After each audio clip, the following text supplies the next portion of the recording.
ஓம் சத்குருவே சரணம். வாத்தியார் மகராஜ்க்கு ஜெய். சித்திரை மாத அமாவாசையோட விளக்கங்கள் இது குருவர்களால்.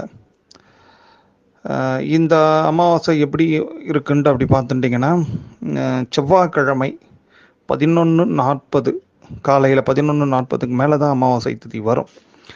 ஆனால் அதுக்கு முன்னாடி செவ்வாய்க்கிழமை தேய்பிறை சதுர்தசி கூடிய வேலை வந்து கிருஷ்ண அங்காரக சதுர்தசின்ட்டு அப்படி ஒரு விசேஷமான திருநாமம் உண்டு அந்த நாளுக்கு.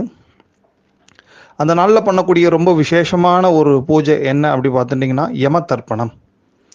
யம தர்ப்பணம் பொதுவாக தீபாவளி ஒட்டி பண்ணக்கூடிய ஒரு தர்ப்பணமாக இருந்தாலும் செவ்வாய்க்கிழமை தேய்பிறை சதுர்தசி சேரும் வேளையில் நம்ம யம தர்மராஜாக்கு இந்த யம தர்ப்பணம் பண்ணுறது ரொம்ப விசேஷம். அதுலேயே இந்த யம தர்ப்பணம் மீன்ஸ் என்னென்னா, நம்ம அடியார்களுக்கு பொதுவாக தெரிஞ்சிருக்கோம், தர்மராஜா சுவாமியோட ஒரு 10 திருநாமங்களை சொல்லி அர்க்கியம் கொடுக்கறது.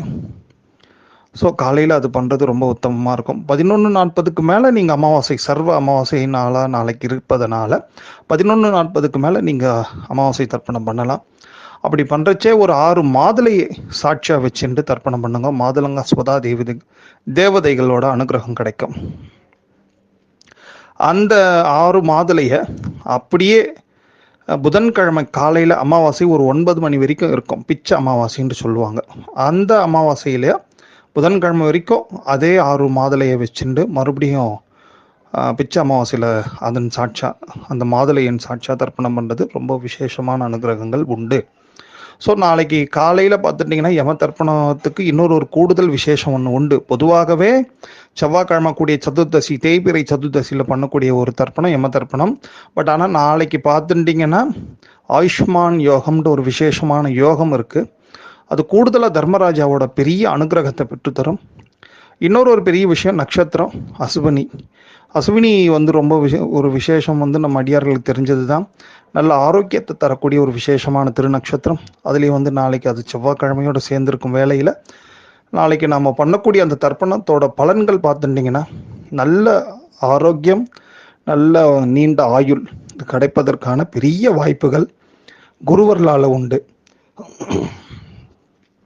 ஸோ அது மட்டும் இல்லாமல் நாளைக்கு மாலையில் கோயிலில் பெரிய வட்டில்ல இந்த நல்லெண்ணெய் தீபத்துக்கு என்ன வாய்ப்பு அப்படி யோசிச்சிங்கன்னா, நாளைக்கு மதியம் ஒரு 3:30க்கு மேலே பரணி திருநக்ஷத்திரம் வந்துடும். இந்த செவ்வாய்க்கிழமை பரணி ப்ளஸ் வந்து சோபன யோகம் அமாவாசை இப்படியெல்லாம் கூடும் வேளையில் இன்னும் கொஞ்சம் சிறப்பான தீபம் வழிபாடு முறைகள்லாம் உண்டு.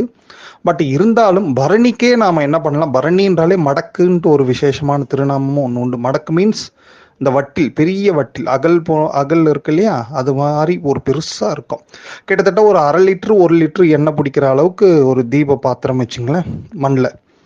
ஸோ அந்த பெரிய வட்டிலில் நிறைய நல்லெண்ணெயை விட்டு சேஃபாக கோயில் சுயம்புலிங்கங்கள் அந்த மாதிரி பழமையான ஆலயங்கள் இருப்பின் ரொம்ப விசேஷம். அந்த ஆலயத்தில் இரவில் நீங்கள் ஏற்றி வச்சுட்டு மறுநாள் வரைக்கும் இரவெல்லாம் எரிகிற மாதிரி இருந்ததுன்னா ரொம்ப பெரிய பேர் அனுகிரகம் உண்டு. பித்ருக்களோட ஆசி நிச்சயமாக நிறையவே உண்டு.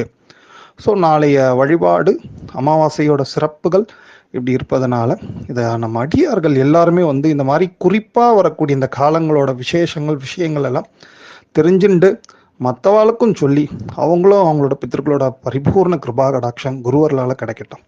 ஓம்.